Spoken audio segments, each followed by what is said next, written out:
Hey there, I am John Stevenson. Welcome to the Guarantee Retirement Guy Show.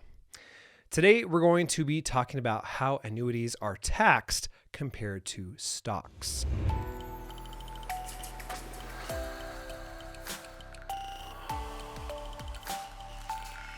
So if you have a stock account, maybe it's just a non-qualified stock account, you got money that's already been taxed and you're putting it into stocks and you're buying and you're selling them and you're being taxed as capital gains, maybe long-term or short-term, then you're paying capital gains tax. But with an annuity, you're taxed as ordinary income. So if you're buying an annuity and you're looking for capital gains tax, you're not going to get it from that annuity contract. So that is very important to understand before you buy one, okay? And if you are looking to purchase an annuity and you're looking for the highest guaranteed lifetime payout possible, then I would highly recommend booking a call. There is a link below this video. It goes directly to my calendar, and we will talk about whatever you're looking for. If you're looking for high income, if you're looking for high growth, I will show you the annuities that pay out the most for those. Or feel free to go to my website, johnstevenson.com, and you'll be able to play with my annuity calculators right there, and you'll be able to find out exactly what the highest payouts are. So let's take a look at my screen because I want to kind of walk through this with you and show you exactly how the taxation would work. All right, so this is someone who is in Illinois. They got $450,000. They're looking to take income at age 68.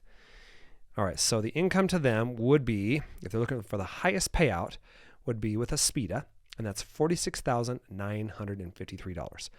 Midland is the next one down, $45,720. Then you got Corbridge, which is $45,720, and then and so on. You can see all the different options. You've got Mass Mutual, you got North American, you got Prudential, lots of good options. If you're looking for the highest payout and you still want to do it with an A-rated company, then a SPIDA is a great option. So let's take a look at this together. All right, so let's say you're putting this in from non-qualified money, okay? If you're putting it in from non-qualified money, then you've already been taxed on it, right? So that's your basis. So if we go in here and we look at that, we'll say, all right, put $450,000 in here. If I don't earn anything, because remember, you're putting this into an indexed annuity, which has index growth or not, okay? But the income, that's guaranteed, that's contractual, that is forever, no matter what. And so you'll notice here, if there is no index growth, your account balance runs out pretty quickly. In fact, I would say 10, 11, 12 years, it's gone, right? That $46,953 is completely tax-free because they're giving you back your premium. They're giving you back the money you gave them, right? So after that, though, it's considered 100% earnings and it's taxed as ordinary income. Okay, so that's what you have to remember. So if you're in the 20% tax bracket, then you're paying $9,000 a year in federal tax. Okay, now let's go down and we'll look at growth because you'll probably have some growth, and you notice here it lasts for a few years longer. So if you do have some growth, then here's what happens with that: it's taxed on a LIFO, last in, first out. So you put in $450,000, but the last in was some earnings. And you notice here that if you had earnings for a couple of years, then your account balance is $481,000, right? That's, you have a little bit of growth. It's not much, but let's say you start out with $481,000 and your first income payment, right, for that year is almost $47,000. Well, you just take the earnings, which at that point is what, $31,000. That is what you're going to be taxed on that year. Okay, because they have to give you the earnings back first. So you'll be taxed on $31,000. The rest of it will be received tax-free. So the year after that, if you only earn like 2%, okay, and you only earned 2%, and your account balance is $441, then you're going to be taxed on $9,000 roughly.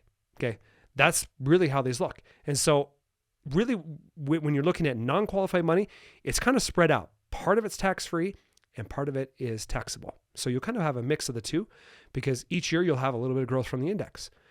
Now, there will be some years where you have no growth at all because the market might be down and you didn't lose anything, but you didn't make anything. And so that entire payment that year, that entire income payment is tax-free. Okay. Eventually, though, you will have run out and you will have been given back your entire premium that you put in there, and you have received it completely tax-free at that point. But then after that, it is completely taxable because everything after that is 100% earnings. As you can see here, by the time you reach 80, you'll notice that the income is completely taxable at that point because there is nothing left from the balance to give back to you. There's nothing left from your original premium to give to you. So that's kind of how that works. So if I were to go into a fixed contract, let's say I just want a place to park my money, okay, versus a CD. I'll show you that real quick. So if I go into here, we'll look at the MYGA. MYGA is a multi-year guaranteed annuity. And let's say I did the 5-year. I'll just tell you historically, the 5, 7, and 10-year typically pay the most. All right, so looking at the 5-year MYGA, you'll notice that the top rate is 6.25 with Wichita National. If you want a little bit higher rated, then it's 6.1 with Heartland, and so on. You can see all the different options with those companies and other companies. There's a lot of them there. Okay, you might just kind of go down the list, and you'll see this. If you go to my website and go to the MYGA calculator, you'll be able to see the same things for your state. Okay, so go down here a little bit more and say, all right, well, Midland's paying 5.5. I want to work with them. Great. And that's just a great place to park your money. And so you can strip off the interest if you want as well. And that's nice to be able to do that and kind of park your money. Otherwise, if you want to tax defer it, not pay taxes at all, then you can defer that forever. I mean, you can keep rolling it over to another one.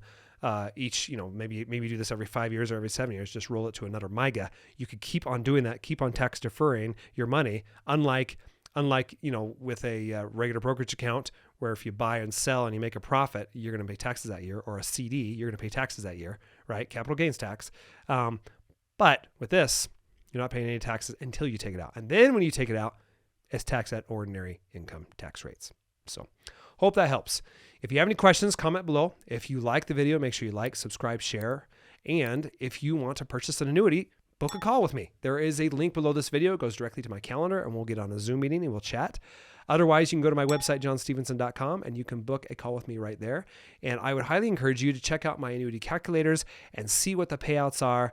And then at that point, you can kind of decide for yourself, is this something that I need? Is this something that I want? And then at that point, you can decide if you want me to help you. So I'd love to help you. I do try to be as transparent as possible, show you everything that's available. And then at that point, just kind of let you make the decision and decide what's best for you. So no one likes to be sold. I know I don't. And so my job is just to educate you, show you what's available, and make the recommendations. And I work with over 70 carriers, thousands of products. And in my opinion, you should be able to see everything that's available before you make that decision. So thanks. I appreciate you so much, and we'll see you next time.